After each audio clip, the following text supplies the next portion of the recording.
Hello everyone, दो छोटे छोटे से अपडेट हैं। पहला अपडेट तो ये है कि जो लोग चाहते हैं बेसिक से शुरू करना, सैटरडे संडे की मतलब आज सैटरडे है तो आज हमारी रात को 10 से 11 पहली क्लास होगी जो कि बिल्कुल बेसिक से रहेगी। तो अगर आप चाहते हो तो उस क्लास से ज्वाइन करना, सैटरडे संडे के लिए वो कर सकते हो। सुबह 8:30 बजे की क्लास है जिसमें अभी सिर्फ एक्टिव सेंटेंसेस खत्म हुए हैं, वो मॉर्निंग 8:30 है। तो अगर आपको नॉर्मल एक्टिव सेंटेंसेस आते हैं तो आप उसको ज्वाइन कर सकते हो। अगर आपको ग्रामर में घुसना ही नहीं है, मतलब बेसिक ग्रामर में नहीं घुसना है, आपको स्पोकन से रिलेटेड ज़्यादा प्रैक्टिस करनी है, स्पोकन रिलेटेड ज़्यादा फोकस रखना है, तो आप स्पोकन प्रैक्टिस के लिए हमारे शाम की क्लासेस हैं 7 से 8, 8 से 9, 9 से 10 से 11। इनमें से कोई भी क्लास को ज्वाइन कर सकते हो, तो उससे आपका स्पोकन इम्प्रूव वहाँ पर होगा, आप वहाँ प्रैक्टिस कर पाओगे। ठीक है, तो अभी हम आज की वीडियो में आगे बढ़ते हैं और सेंटेंसेस सीखते हैं कि कैसे इनको फ्रेम किया जाता है। देखिए, पहला सेंटेंस है, यहाँ पर बोल रही है कि ऐसे बात करते हैं अपने माँ बाप से, ऐसे बात करते हैं। हिंदी में हम ये चीज़ कई बार, दिन में तो कई बार सुन ही लेते हैं मम्मी पापा के मुंह से कि ऐसे बात करते हैं बड़ों से, ऐसे। ठीक है, तो इसको हम कैसे बोलेंगे? ऐसे करते हैं ये काम, ऐसे बनोगे तुम IAS, ऐसे बनो, ऐसे बोलोगे इंग्लिश। ये जो तरीका है, इज दिस द वे? आप ऐसे बोल सकते हो कि क्या ये तरीका है, इज दिस द वे, या फिर इज दिस हाउ, आप ये बोल सकते हो। सो इज दिस, क्या ये है, ऐसे है। How you talk to your parents, how you talk to your parents. अब बहुत से लोगों को टॉक टू और टॉक विद में फ़र्क समझ में नहीं आता। I am talking with someone, I am talking to someone. To और विद में ज़्यादा कन्फ्यूजन नहीं है, सिर्फ एक में 1 वे कम्युनिकेशन है, एक में 2 वे कम्युनिकेशन है। मतलब अगर मैं टू का यूज़ कर रहा हूँ तो यहाँ पर एक जने के बात करने की बात हो रही है, और विद का अगर मैं यूज़ कर रहा हूँ तो यहाँ पर दो लोगों के बात करने की बात हो रही है। एग्जाम्पल, जैसे यहाँ पर लिखा हुआ है, is this the way how you talk to your parents.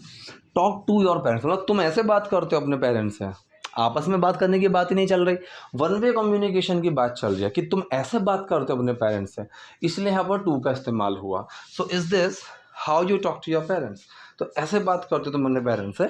और विद का जो यूज़ है वो हम कर सकते हैं, इज दिस मतलब अगर हम दो लोगों की बात कर रहे हैं कि मैं, आई am talking with Rahul, I was talking with Sameer, तो मैं उससे बात कर रहा था, मतलब हम दोनों आपस में बात कर रहे थे ऐसे। सो ऐसे बात करते हो ना आपसे, is this how you talk to your parents. अभी कह रहा है, क्या तुम धीरे नहीं चला सकती, क्या तुम धीरे नहीं चला सकती। So can't you drive slow. ठीक है, एबिलिटी की बात हो रही है। कैन के ऊपर मैं कई बार बता ही चुका हूँ कि कैन को हम कैसे यूज़ करते हैं, तो यहाँ पर हम कैन के बारे में बात करेंगे। कांट यू डू दिस, एक ऐसा क्वेश्चन आ रहा है जिसका जवाब हम यस और नो में दे सकते हैं, तो कांट का यूज़ हुआ। कांट यू ड्राइव स्लो, क्या तुम धीरे नहीं चला सकती हो थोड़ा। गाड़ी तो ऐसे तेज़ चला रही हो जैसे फ्री की दारू मिलने वाली हो। ठीक है, so you are driving so fast, so इतने का सेंस आ गया यहाँ पर। सो में आप इतना, बहुत, इन दोनों को ले सकते हो। Really fast, so fast, very fast. ठीक है, तो सो का यूज़ बहुत के सेंस में भी हो जाता है, और सो का यूज़ इतने के सेंस में भी होता है, ऐसे के सेंस में भी होता है। जैसे मैं बोलूँ कि वो इतना बढ़िया इंसान है ना, ही सो नाइस, तो यहाँ पर सो का भी यूज़ कर सकते हैं, सच का यूज़ भी कर सकते हैं। तो किसी वर्ड को ऐसे पकड़कर मत बैठना कि इस वर्ड को तो मैं यहीं यूज़ करूँगा और कहीं यूज़ हो ही नहीं सकता। ठीक है, एक मिनट रुको। हाँ जी, तो गाड़ी तो ऐसे तेज़ चला रही हो, ड्राइविंग सो फास्ट, इतनी तेज़ चला रही हो जैसे कि, जैसे कि यहाँ पर हम यूज़ करते हैं एज इफ। ठीक है, अब मैंने कहा कि वो तो पार्टी में नहीं आएगा, मैंने कहा हाँ मुझे तो जैसे बड़ी चिंता है ना उसकी, जैसे कि मैं तो मरे जा रहा हूँ ना, जैसे कि तुम्हें तो बहुत अच्छा आता है ना।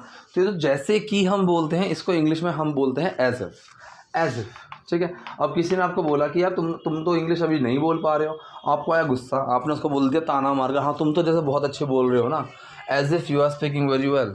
तो एज इफ़ का मतलब उस सेंस में, ताने के सेंस में जाता है। ठीक है, तो you are driving so fast, तुम इतनी तेज गाड़ी चला रही हो जैसे कि एज इफ तुम्हें मिलने वाली हो फ्री की दारू। मिलने के लिए वैसे अलग अलग चीज़ें यूज़ होती हैं, मीट का यूज़ भी होता है, लेकिन जब एक चीज़ वैसे मिलने की बात हो, कोई दूसरी चीज़ को मिलना, किसी चीज़ का मिलना, तो वहाँ पर हम गेट का यूज़ भी करते हैं, गेट, और बहुत ही कॉमन यूज़ है गेट का ये मिलने के सेंस में। So you are driving so fast as if you are going to get. अब गोइंग टू की शॉर्ट फॉर्म यहाँ पर मैंने गोना लिखी हुई है, as if you are gonna get free booze, या फिर you are going to get free booze, कि जैसे कि तुम्हें फ्री की दारू मिलने वाली हो। ठीक है, तो गाड़ी तो ऐसे तेज़ चला रही हो जैसे फ्री की दारू मिलने वाली हो। You are driving so fast as if you are gonna get free booze. अब इसने बात को चेंज करते हुए बोला मतलब जैसे कि तुम किसी रेस में हो। अब इस मतलब के लिए क्या कहते हैं, I mean, okay I mean मेरा मतलब जैसे कि तुम किसी रेस में हो, एज इफ, फिर से यहाँ पर इसने एज इफ का यूज़ किया।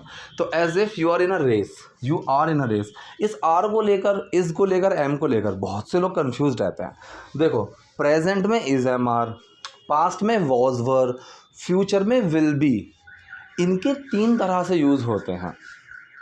एक तो कॉन्टीन्यूस में होता है आई एम प्लेइंग, ठीक है। एक होता है इसका स्टेट ऑफ बीइंग में, आई एम अ बॉय, जिसमें कोई एक्शन ही नहीं है, कंडीशन है कि I am a boy, I am very happy, she is here, दूसरा यूज़ ये हो गया।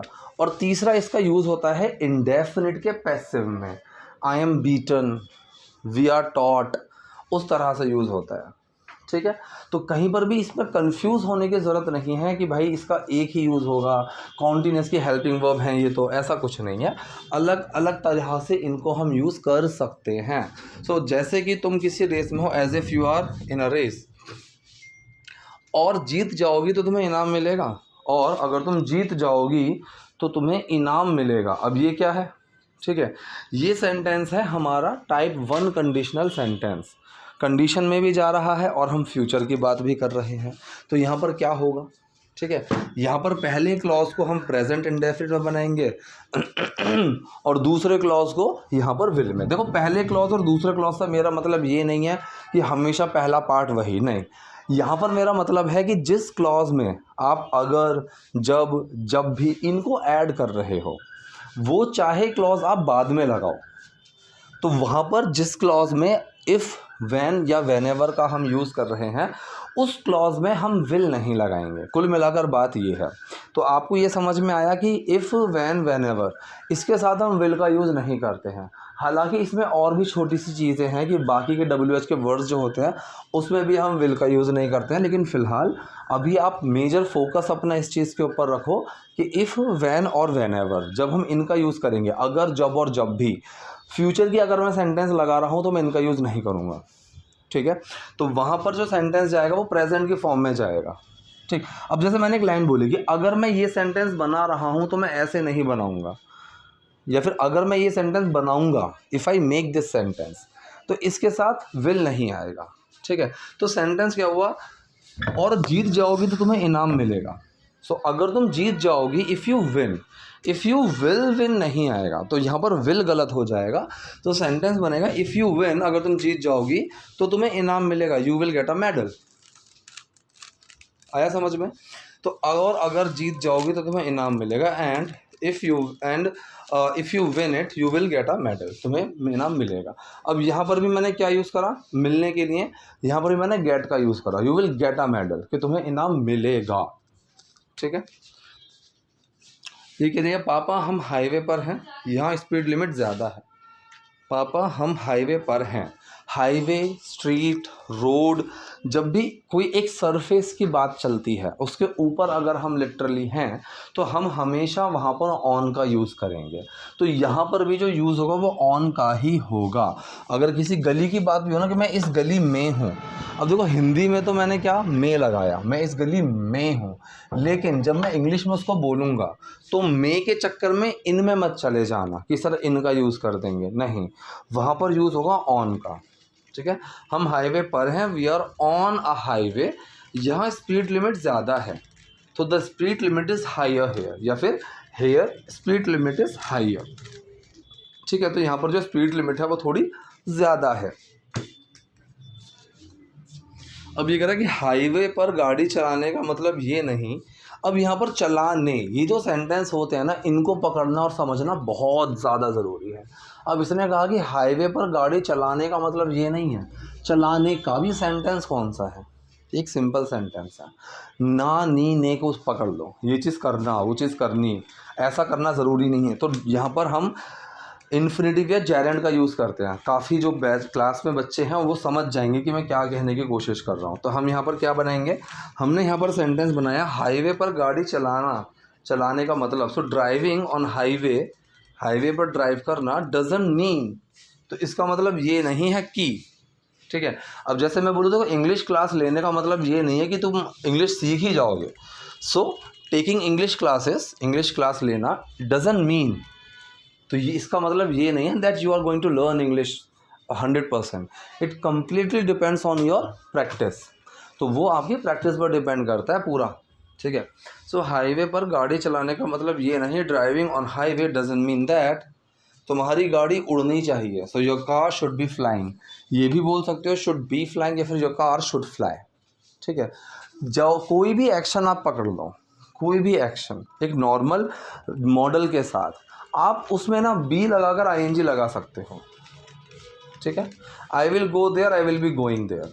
You should do this, you should be doing this. इसी तरह से टू के साथ है. टू के साथ जब भी आपको कोई एक्शन मिल रहा है ना टू के साथ, टू डू समथिंग, तो वहाँ पर टू बी डूइंग, तो टू को आप हटाकर, सॉरी, टू के आगे जो सब्जेक्ट जो आपका एक्शन है वहाँ पर टू के आगे आप बी लगाकर आईएनजी लगा दो, कोई दिक्कत नहीं है. टू बी डूइंग समथिंग, वो वही मतलब होता है. ठीक है. तो तुम्हारी गाड़ी उड़नी चाहिए, कार शुड बी फ्लाइंग. अपनी कार और खुद को नियंत्रण में रखो. ये कौन सा सेंटेंस है? Imperative sentence. यहाँ पर हम कुछ करने के लिए बोल रहे हैं, तो सेंटेंस जो शुरू होगा वो सीधा उस काम से शुरू होगा जो काम मैं करने के लिए बोल रहा हूँ. तो अपनी कार और खुद को नियंत्रण में रखो. रखना मतलब keep. So keep your car and your self. अपनी गाड़ी और अपने आप को keep your car and your self नियंत्रण में, अंडर कंट्रोल. ठीक है जी. तो सेंटेंस क्या हुआ? Keep your car and your self under control. अपनी कार और खुद को नियंत्रण में रखो. अब इसकी वाइफ ने यहाँ पर बोला अगर सही में फ्री दारू बट रही होती ना. अब ये टाइप 2 कंडीशनल सेंटेंस है कि अगर सही में फ्री दारू बट रही होती, बट तो नहीं रही. हम कहाँ क्या बात कर रहे हैं? एक हाइपोथेटिकल बात कर रहे हैं. और कब की बात कर रहे हैं? बात प्रेजेंट की कर रहे हैं. ये सेंटेंस होता है type 2 conditional sentence. If there were actually free booze, यहाँ पर आपको कई जगह वॉज मिलेगा. इफ़ देयर वॉज, ये ग्रामेटिकली बिल्कुल गलत है. वॉज का यूज़ बहुत लोग करते हैं कंडीशनल में, लेकिन होता नहीं है. इसका जो सही यूज़ है वो वर ही आएगा. If there were actually free booze, actually का मतलब क्या है यहाँ पर? वास्तव में, सही में, सच में. यहाँ पर एक्चुअली का दरअसल से मतलब नहीं है. यहाँ पर एक्चुअली का मतलब है वाकई में, सही में, असलियत में. So if there were actually free booze, अगर वाकई में फ्री बूज होती, अगर वाकई में फ्री में दारू बट रही होती ना यहाँ, तो आप उससे गाड़ी तेज़ चलाने को कहते. ठीक है. तो पहले क्लॉज में स्टेट ऑफ बीइंग है. तो स्टेट ऑफ बीइंग जब है तो हमने क्या वहाँ पर यूज़ करा है? वहाँ पर हमने वर का यूज़ करा है. इफ़ देयर वर, अगर वाकई में होती. If there were actually free booze, अगर वाकई में वहाँ पर फ्री में दारू मिल रही होती. You would ask her to drive faster. You would ask her, अब यहाँ पर वुड का यूज़ आ गया, जो कि हम क्लास में कई बार डिस्कस कर चुके हैं कि वुड के यूजेस बहुत बहुत बहुत इंपॉर्टेंट यट कन्फ्यूजिंग हैं. तो वुड आपको बहुत अच्छे से आना चाहिए. अभी हमारा शाम वाली 7 से 8 वाली क्लास में वुड का टॉपिक चल रहा है. इसमें मैंने वुड समझाया भी है कि वुड को हम कैसे यूज़ करते हैं. तो वुड के कई यूजेस हैं, ये वन ऑफ द यूजेस है. ठीक है. Type 2 conditional. और फिर आप उससे तेज़ गाड़ी चलाने को कहते. Then you would ask her to drive faster. शादी में अपनी सीमा में रहकर पीना. ठीक है. मतलब लिमिट में रहकर पीना. तो drink within your limits. Drink within your limits. यहाँ पर भी सेंटेंस कौन सा है? इम्पेरेटिव सेंटेंस है. यहाँ पर किसी को कुछ करने या ना करने की बात कर रहे हैं. तो यहाँ पर जब जो भी चीज़ होती है जो हम करने के लिए बोल रहे हैं, तो सेंटेंस उस काम से शुरू होगा. और अगर हम कोई चीज़ ना करने के लिए बोल रहे हैं तो सेंटेंस डू नॉट से शुरू होगा. तो यहाँ पर इसने कहा है कि पीना, तो यहाँ पर नॉट नहीं है, शादी और लिमिट में रहकर पीना. So drink within your limits at the wedding. अब एट का यूज़ क्यों करा है? क्योंकि किसी भी फंक्शन पार्टी की जब आप बात करोगे ना, तो आप एट का ही यूज़ करोगे. ठीक. इस चीज़ के ऊपर मैं कई बार बता चुका हूँ. वहाँ पर इन का यूज़ नहीं होता है कि I saw you in the party. नहीं, I saw you at a party. तो एट का यूज़ होता है जब भी या फिर कोई त्यौहार है, कोई पार्टी है, कोई फंक्शन है, उस तरीके से. तो यहाँ पर इसने बोला कि drink within your limits at the wedding, कि शादी में अपने लिमिट में पीना. ठीक है. तो ये थे आज के सेंटेंसेस, आज की वीडियो. आई होप वीडियो आपके लिए यूज़फुल रही होगी. कोई डाउट, कोई क्वेरी हो तो do let me in the comment section. Video पसंद है लाइक कीजिए, नए हैं लाइक सब्सक्राइब दोनों चीज़ें. Thank you.